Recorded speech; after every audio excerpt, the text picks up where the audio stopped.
Welcome to our channel. Today we how to scale subscription billing with Chargebee. Easy tutorial step by step clearly.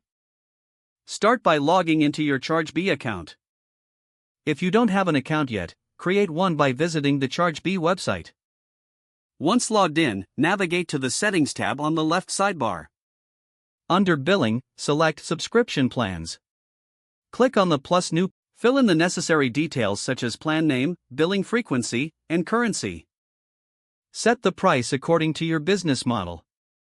Choose the appropriate trial. Customize your plan by adding add-ons or discounts if needed. Once you've entered all the information, click Save. Next, go to the Invoices section in the settings. Here, you can set up the invoice settings to match your branding. Choose your invoice template and customize it with your logo and color scheme.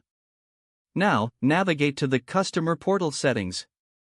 Adjust the options to control what your customers can see and do. After that, head over to the Integrations section. Connect Chargebee with your payment gateways like Stripe or PayPal. Ensure that you correctly set up webhooks to sync data with other applications. Once integration is complete, test your subscription workflow. Create a sample customer, select their preferred plan, and process a transaction.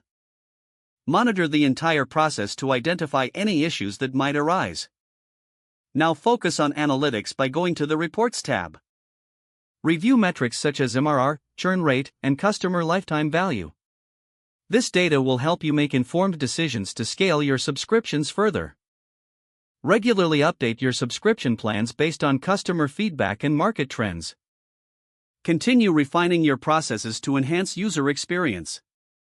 Consider offering promotions or seasonal discounts to boost signups. With Chargebee's tools, you can efficiently scale your subscription billing. Stay tuned for more advanced customization options as you become familiar with the platform. If the page does not load, refresh the browser or try again in a private or incognito window. Don't forget to like this video and subscribe to our channel for more step-by-step tech guides.